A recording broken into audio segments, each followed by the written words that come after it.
This government meeting is brought to you by Eastworks and our local cable subscribers.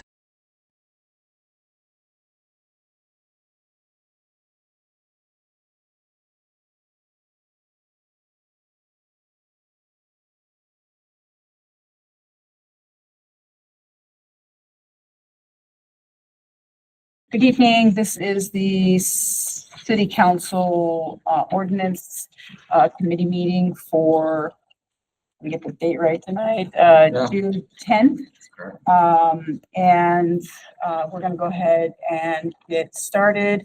I am going to have everyone introduce themselves, but before we do that, I just want to acknowledge that we don't have meeting minutes for tonight.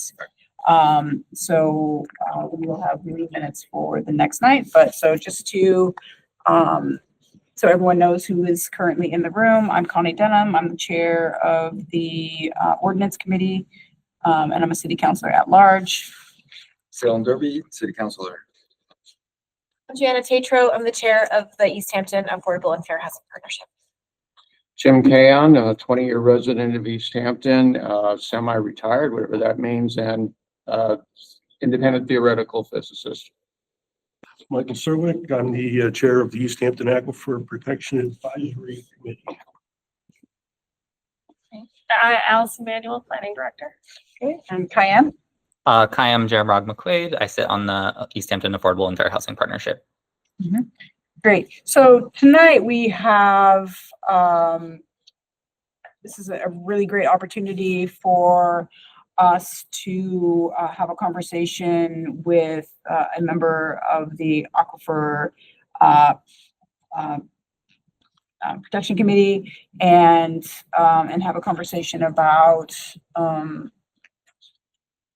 any concerns that may be had regarding the housing partnerships proposal and potential impact on the aquifer, and also to give us maybe a little bit of context if they want, just about kind of work that they're doing around zoning and protections that they are discussing regarding the aquifer.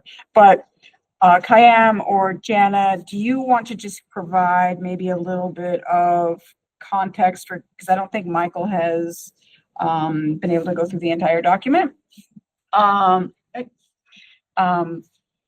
Ben, would you like to introduce yourself as you're sitting? Yes, Yeah, you're good. Hi everyone, Ben Breger, member of the Affordable Fair Housing Partnership. Okay, great. So, thank you. So, and Ben, if you want to provide input just regarding your proposal kind of in the area of the aquifer and thoughts, what you're thinking, why, provide some context, and then that I think will be a good opening for us to be able to have a conversation. So if anyone wants to be able to kind of hop in and provide context and thoughts. Sure. I mean, I can start, and then Kyle or Ben, you can jump in if I forget it. I mean, I think everybody is in agreement that the aquifer is incredibly important to the city of Easthampton.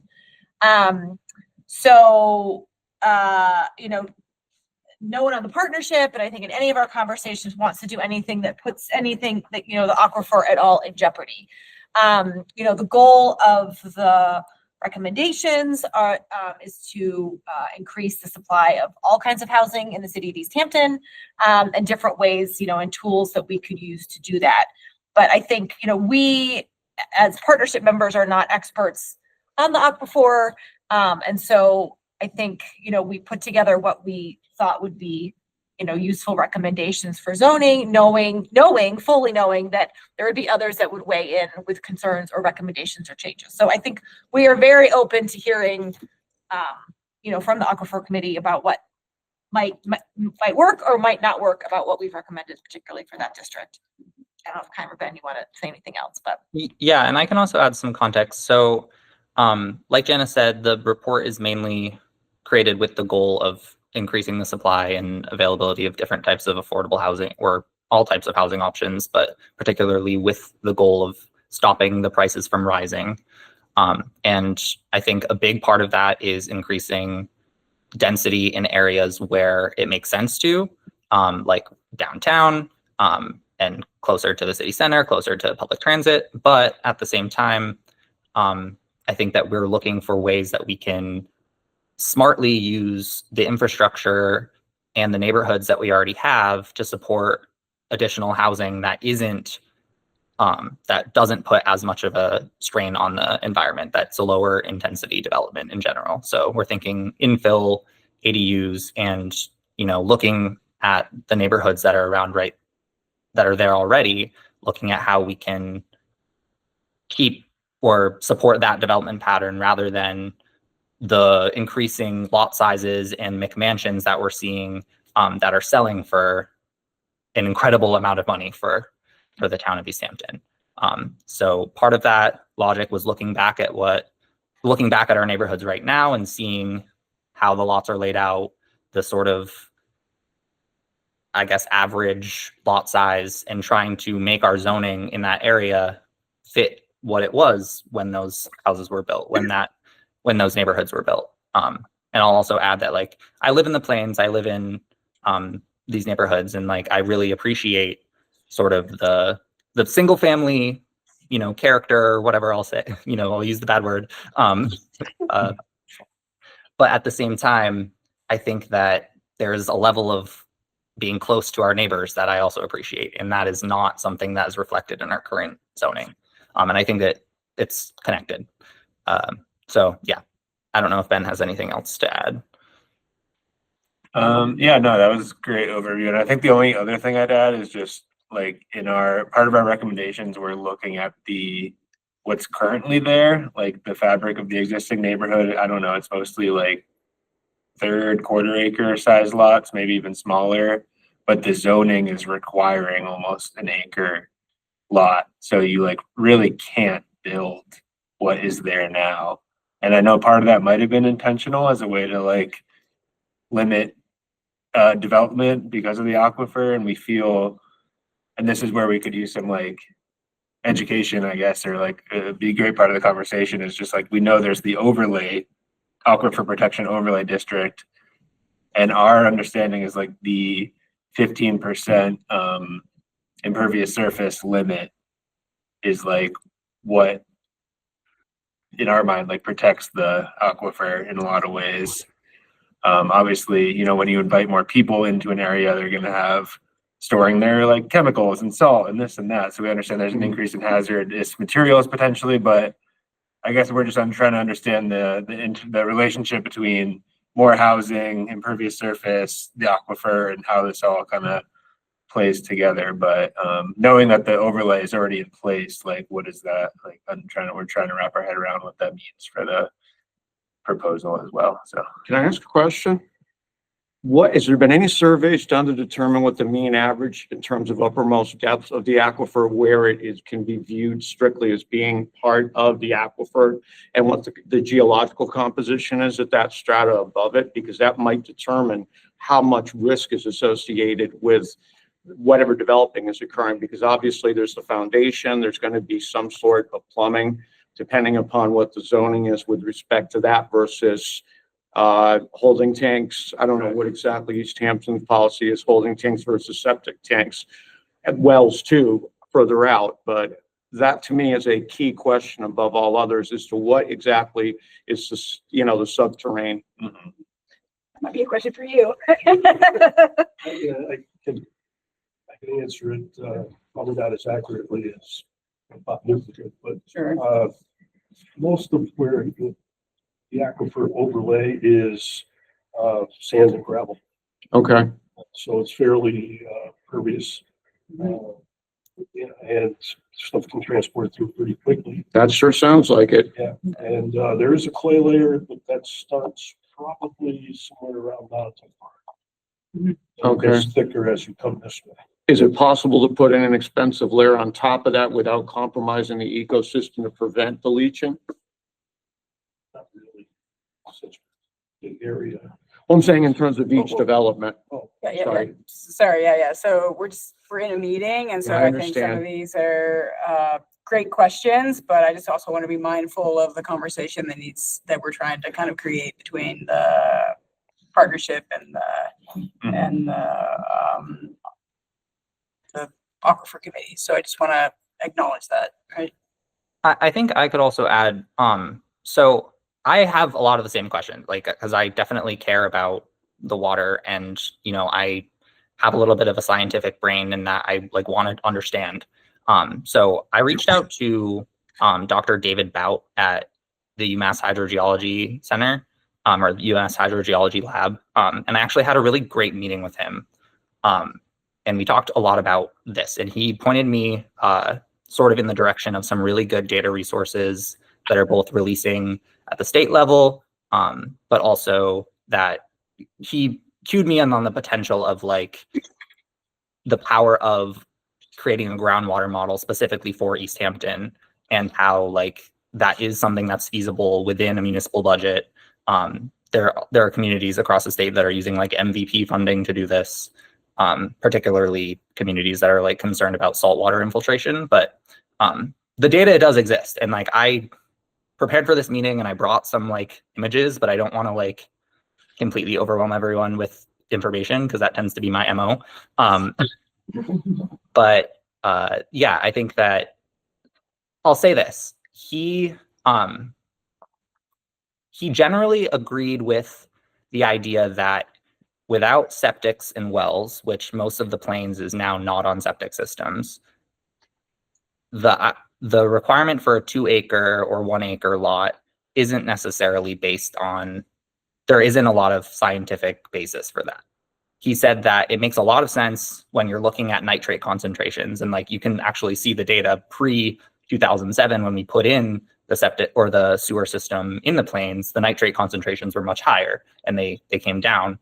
But you are also right that the aquifer is extremely permeable and it's extremely vulnerable to surface contamination.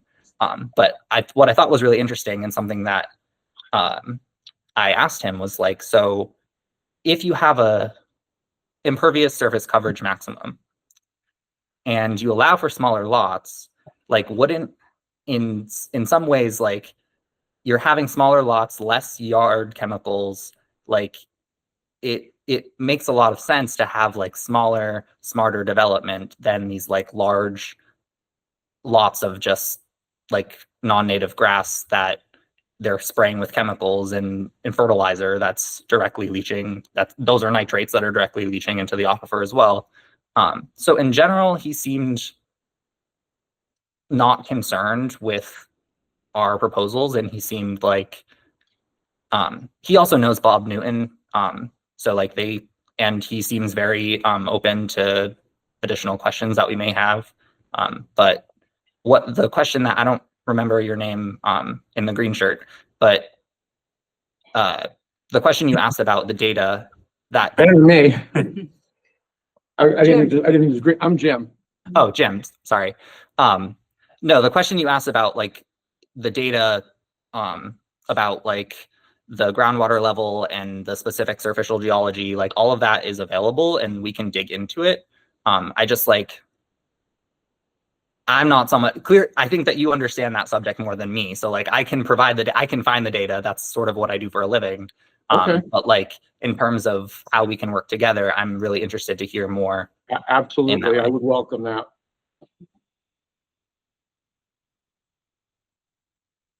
Michael, did you have thoughts or? Well, I have a few, I guess, but. Yeah. That's what we're here. Like, we really want to hear your thoughts. Contamination is definitely a concern, but also quantity of infiltration to replenish the supply. Mhm. The more impervious surface you have, even smaller lots with houses and garages and driveways, you get more runoff. And so instead of going into the aquifer, you get water that's going into the streams and the lakes going away instead of recharging the aquifer. So that's another concern besides just the contamination.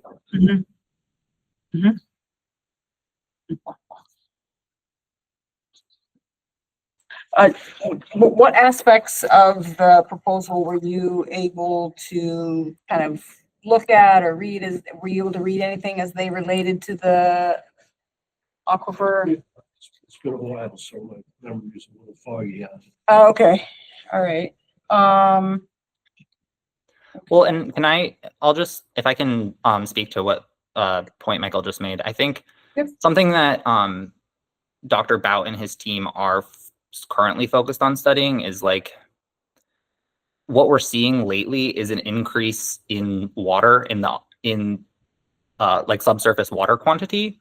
He was talking about like how we have all these like we have a lot of drought cycles and wet cycles, but we've had way more rain enter the system and get stored in the ground. He didn't necessarily make any conclusions about what that means for small communities like ours that depend on a recharge dependent aquifer, but he did that also like points to the need for like a groundwater model to really make sense of how that affects the specific parts of our underground water flow.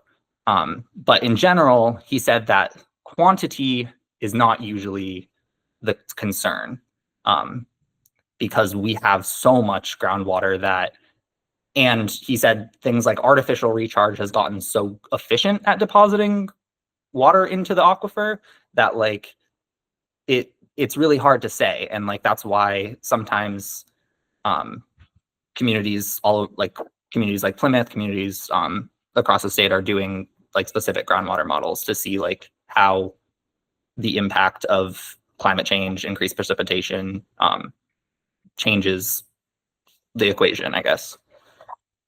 When you say artificial recharge, could you explain that?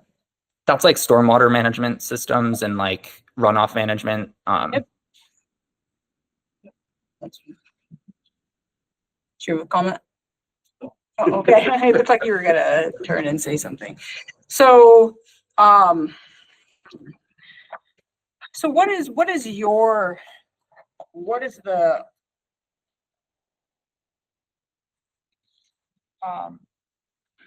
I understand because I attended a meeting and I think Kayam may have been there.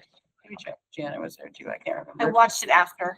Okay. I know that you all are working on some pieces, and so it would be really helpful I think for us to understand kind of what's the overlap so that we're not like overwhelming kind of the planning board and things like that, but maybe there's some pieces there that these might fit together. And so maybe you could share with us a little bit about kind of the work that you're doing, and then that might give us some information to think about this. And I think what would probably be really helpful, since I think Bob,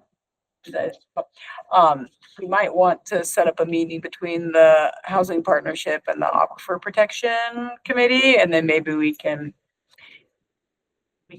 read this again a little bit and yeah. And, you know, as far as we just actually had that one meeting where we were starting to look at updating the aquifer ordinance. Don't really have a whole lot to say about it at this point. You know, we just, like I said, we just started. We have Patty Gambarini from Pioneer Valley Planning helping us out, and she's been working with the aquifer committees for, I can't tell you how many years now, quite a few, definitely over 10. Have you heard from her since our last meeting? Last meeting ended really abruptly, so Yeah, there's a lot I going never had on. a chance to set up another one. Yeah. Technology. Okay. Other questions? Does the partnership have other questions? Comments? Or Do you have a link for that? do I have a what? A link for that? Copy. It is on the website. Yeah, we can send it to you too, so. I probably have it downloaded somewhere. but- Yeah, okay.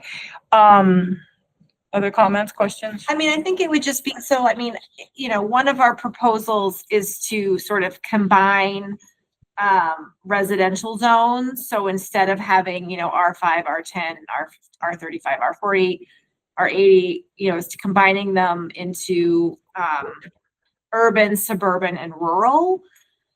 And the overlay protection is in R40. It's Okay. mostly R35 and R40, yeah.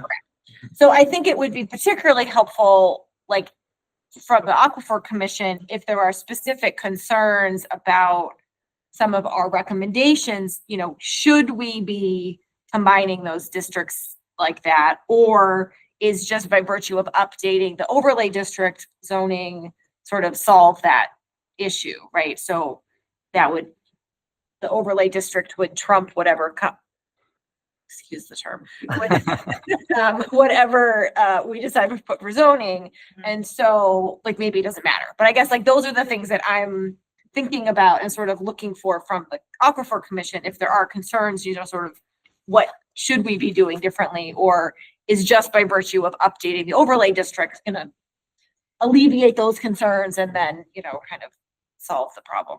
Yeah, or something that I was thinking about is like, how can we coordinate so like I mean, I even think about like strengthening the aquifer protection overlay district. Like I see my neighbors using chemicals that I, you know, really don't want to be drinking. So, you know, I think about how we can work together to really make it focused on the actual like harmful parts of residential use and not just sort of like blanket, like how can we make sure that residential use, which is something that we want to increase across the state, across Easthampton, how can we make sure it's the lowest impact possible? How can we set restrictions that stop those harmful infiltration and make sure that we have enough recharge, but also don't disincentivize the ability for people to, you know, build on their lots that would otherwise be buildable. Or like, you know, can we add restrictions for lawn chemicals? Can we encourage more impervious driveways? Can we, you know, I think that there are a lot of ideas where I think that maybe moving the lot size restriction to the aquifer protection district on condition of them having a septic system. Like if they have a septic system, they need an acre lot, but otherwise, you know, it follows the normal zoning. That's, you know, I'm rambling, but those are just sort of the ideas that come to my head. Sure. No, I just didn't want to. I don't know if they would allow septic anyways at this point. If there's sewer out there, you'd have to attach the sewer. Do you have a sense of how much available land is for building out in the plains or in the district? I don't. That's what the analysis we keep talking about doing, but we haven't. I mean, it's hard to. Yeah, It seems to me that it's pretty built out. Yeah. Like our analysis, if we want, like in theory, when we've talked about doing this, it would be what are the vacant lots, but also are there any oversized lots that this new proposal would allow people to subdivide and what would that look like? But I just like looking at an aerial, it doesn't look like there's that many opportunities maybe here and there, but Part of the issue, Ben, is I didn't have access to ArcGIS Pro yet through my work, and now I do, so I could do Nice. some more stuff, but And also another consideration too is the aquifer extends into Southampton and, you know, into parts of Westfield. We don't have any control of it. Fortunately, we were able to work with Southampton, and we did have some land put aside there right over the line, so. And that's a pretty good recharge area there, so. We're fortunate. Thanks. Quick question, and Keon may know this. Are there any programs which have been established that can provide either through the state or the city comparatively or completely non-toxic herbicides and fertilizers? That's not in my wheelhouse. I wish I just avoid everything on my yard, really. Right, but there are going to be residents that want to do something. So if there's something which is Yeah, no, I think that would be a really cool thing to available do, like through the city. Like I know we have a rain barrel program. Like maybe it would be cool to like bulk buy safe lawn chemicals or something. I don't know what the feasibility of that is, but you know, I think that's, I don't know. That's the direction that I really could see this work going in, and like focusing on the residential use part of it with the housing partnership to make sure that we're building something that serves the concerns, but also like the housing needs of the community, which, you know, I'm sure as you feel like the whole state, but also our city it's a crisis. Yes. Do you have questions? No, just listening. Other thoughts? So it sounds like, what would be a really helpful conversation is for the housing partnership and the Aquifer Protection Committee to maybe get together and have a meeting and specifically talk about these particular pieces. Just because I think that this is kind of a big chunk of kind of what's in the proposal, and it sounds like there's more conversation that really kind of needs to happen there. And I think given what Kayam was talking about in terms of and kind of the availability and your question to the availability. And so being able to have a conversation about that, but also some of these other pieces in terms of, building, but, you're building and making sure that there's recharge, et cetera. And so I think that there's some real opportunity for kind of deeper conversation to strengthen this, but also make sure that we're talking about and making these considerations about water quality and, all of those various things to make sure that those things are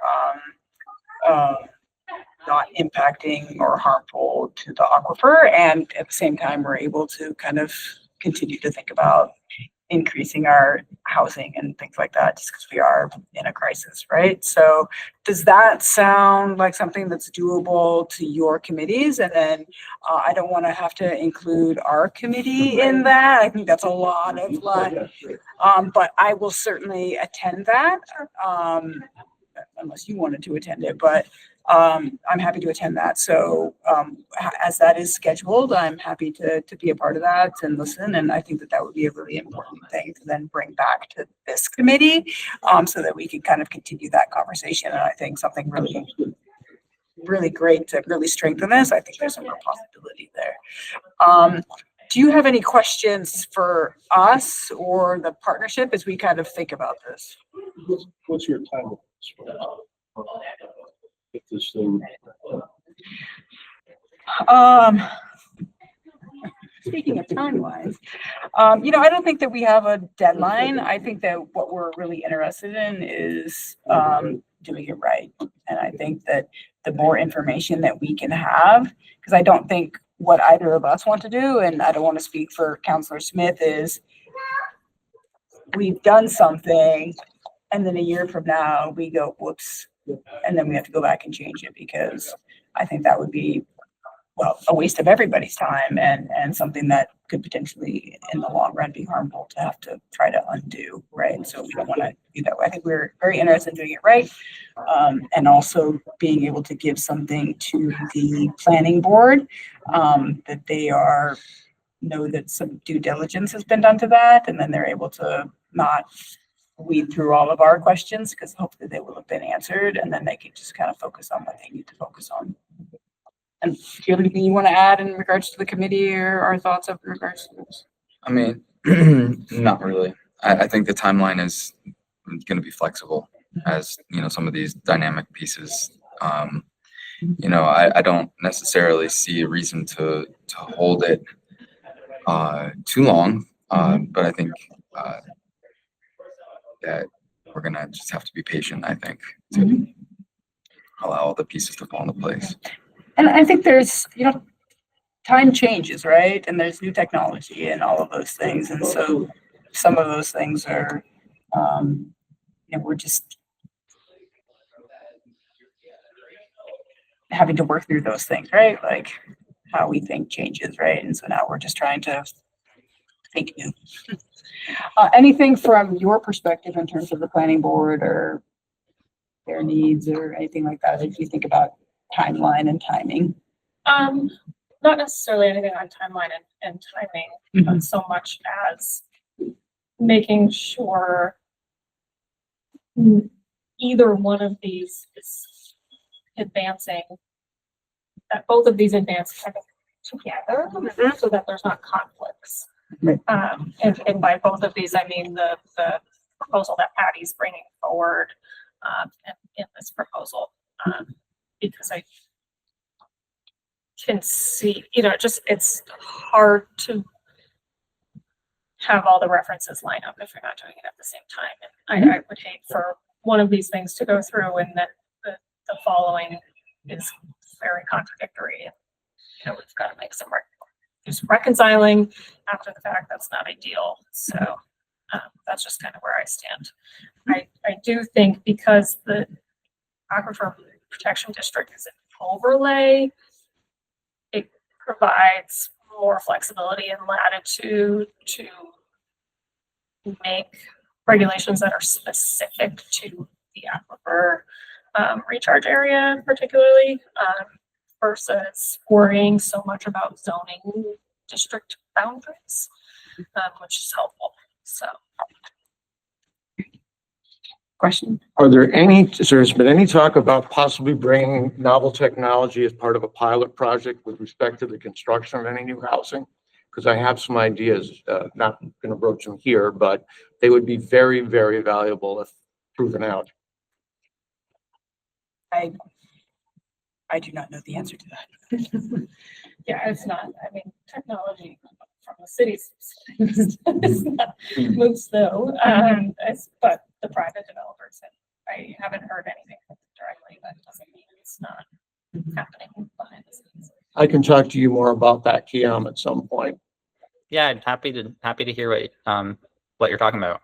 I think in general, like my instinct from looking at like what's going on in the regional level and state level, I think that construction costs are just so high that like any new technology that might pose an additional cost isn't something that developers are really keen on. But like if it means, certainty around like certain water quality stuff, like I think it's be interesting to look into. Costs would probably be nominal, comparatively speaking. Great. Any other thoughts? Are we good? All right. So I think this was just a coming together kind of, and so we'll leave it to you all to kind of set that up and kind of begin that conversation. Yep. Awesome. And then I'll be in touch and then I think that we'll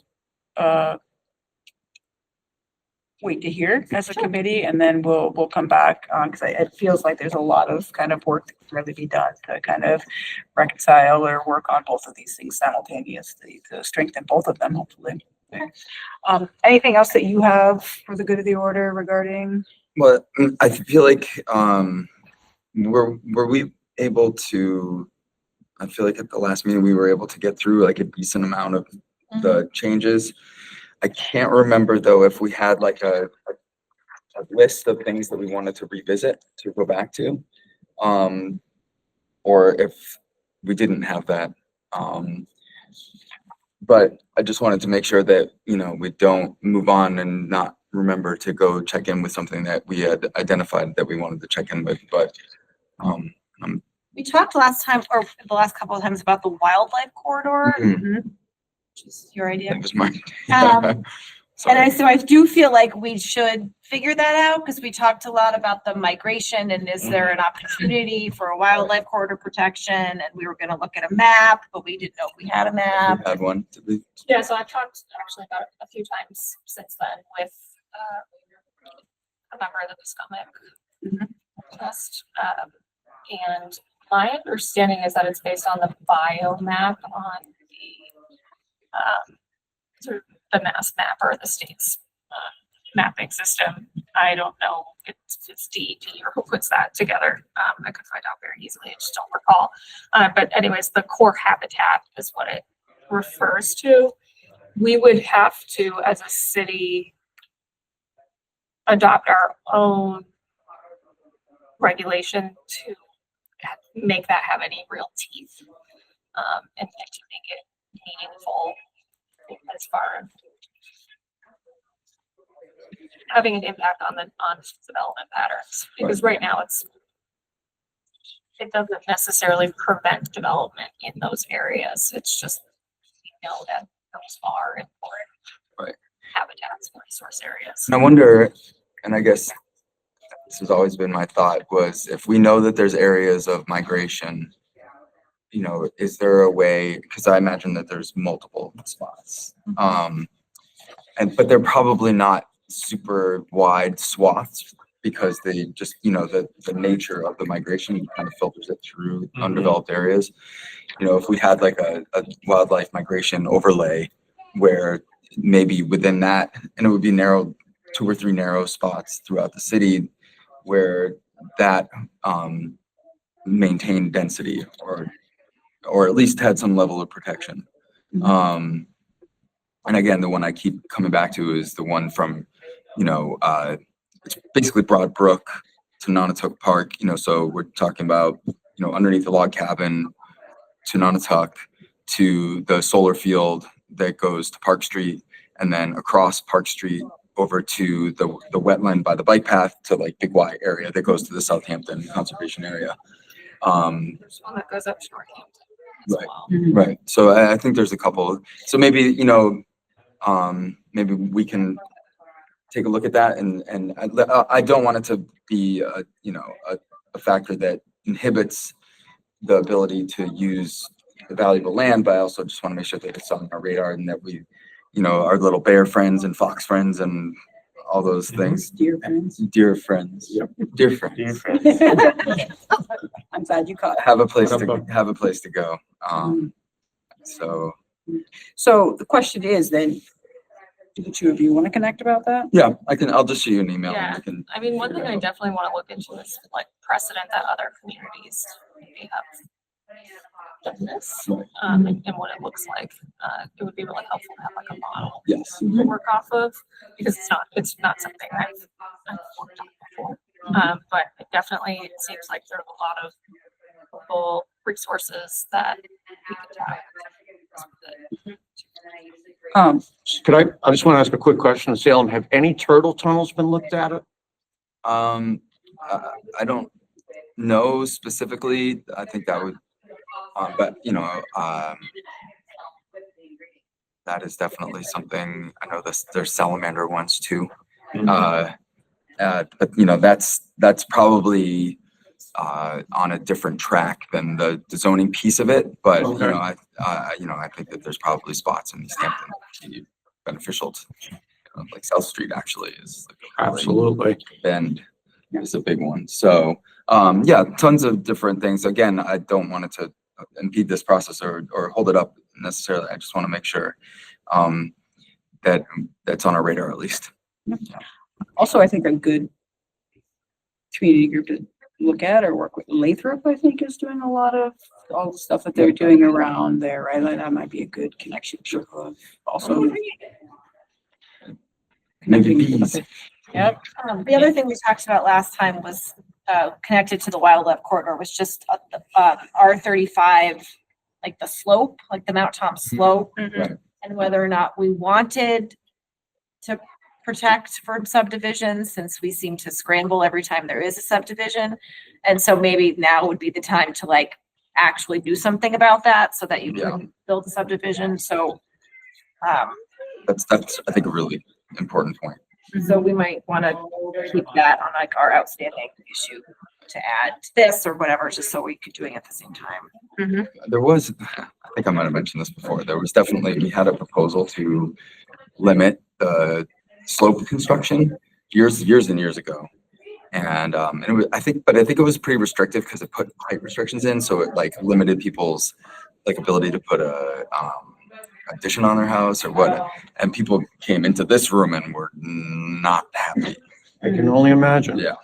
So that was one of my first time it's actually getting yelled at. There's always the risk of How was erosion that? too. It's interesting. And that, I guess, maybe, I mean, Kayam, if you now have like some fancy GPS software, like that would, it might be interesting to look at the slope. Like, I'm just curious, like how many parcels are up there, who owns them? We probably could guess who owns them, but like what's even there? Like if we're gonna look at it, like what could the possibilities be? Yeah.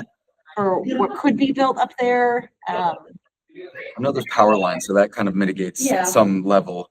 And I do know that there is a new construction going in off East Street, but it's like lower down. But I did notice the road that's across from the Ferry Street entrance looks like it's staked, and that goes up relatively high. almost up to the power lines. So I have no idea what's going on there, but there might be some, I don't know, Allison, if you know anything about that. Yeah, I mean, if we want to, maybe at the next meeting, or Jana, if you just want to connect about that, we could finalize like a data list that I can get for the next meeting, or, but yeah, Connie, I also feel like I created that document that had like track changes of the zoning changes that we already had discussed in here. Is that something that is still useful, or should Yeah, I think, yeah, so I think as we work through this, just continuing to add to that. So I think as we get to the point of wanting to, and this is something